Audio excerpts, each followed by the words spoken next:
Okay, so your goal here is to improve in defending. You want to stop defending like an absolute bozo. Well, you've come to the right video, you've come to the right guy, right? It's me. I'm going to help you become the best defender possible, or better than you were before. I'm going to cover 3 stages, and those 3 stages are going to be manual defending, AI defending, and last but not least, player switching. Now, the first tip about manual defending is we need to eliminate slide tackling from our arsenal. We don't want anyone slide tackling, okay? You only slide tackle if you're trying to prove a point or it's the last ditch, yeah?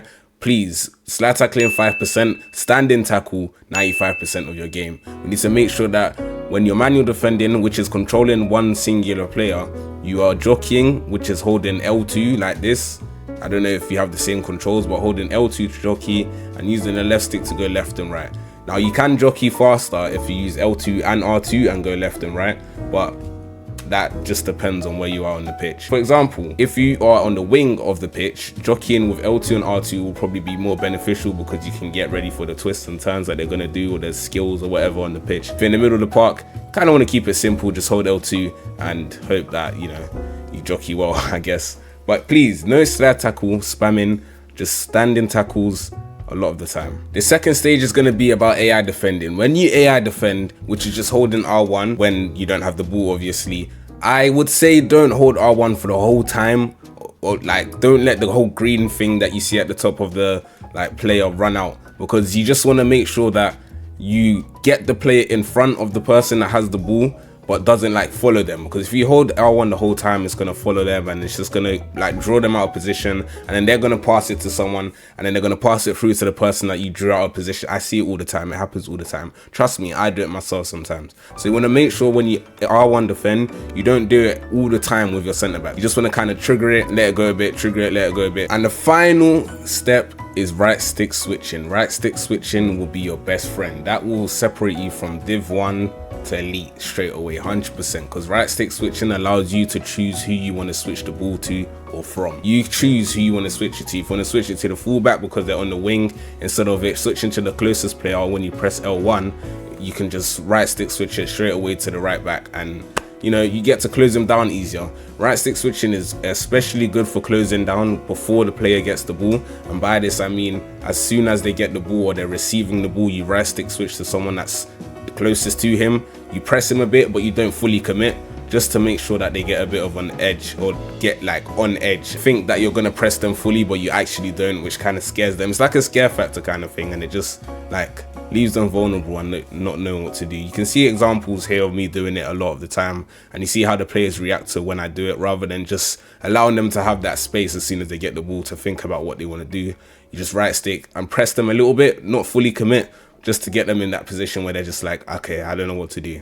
So yeah, right stick switching is your best friend. I'd say use L1 sometimes, but don't avoid it fully. But right stick switching, you want to use more than L1.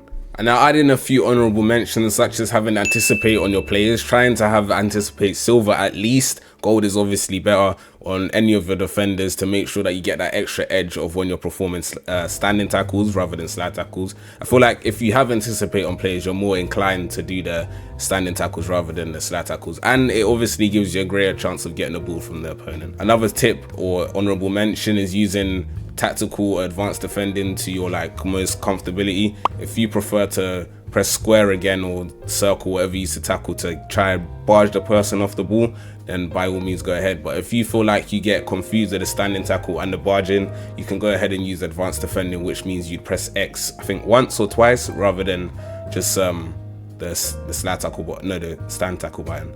So yeah, you just use that off of preference. Me personally, I use tactical defending because I've used it throughout the duration of my whole FIFA career. And yeah, I say FIFA career like I have one. But yeah, nah, that's it pretty much. One last thing, and it's really important, is this game is all about cutbacks. As soon as someone gets at the edge of your box, just know that most likely they're going to try cut back and find the extra pass, and the extra pass again, la la la la. If you do not run a CDM formation, or your CDMs aren't just dropping back for some reason, and you run centre mids, whatever it may be, please switch to your centre mids and drop back into the box with them. You need to mark the extra pass with your centre mids rather than your centre backs, because I promise you, the centre back's going to get caught out, and there's going to be some sort of space for someone to make an extra pass. So please mark with your centre mids for the cutback. Do not use your centre backs. I also forgot to mention there's times where you need to use your fullbacks more than use your centre backs. You should rarely ever use your centre backs, in fact, but there's a particular time when players are on the wing.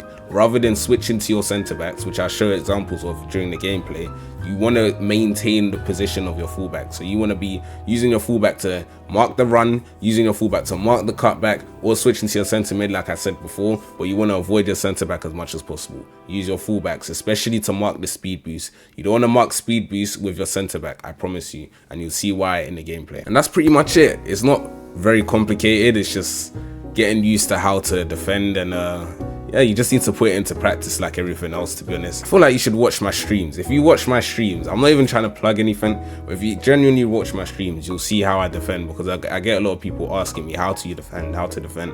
I always tell them use your fullbacks, and it's the stuff I've explained before, but you know, it's good to reiterate them so people get a better understanding. But yeah, I hope you guys enjoyed this video. Please leave a like, subscribe, and I will catch you guys, I don't know, later, like next week, a week, 2 days, 1 day, could be anytime.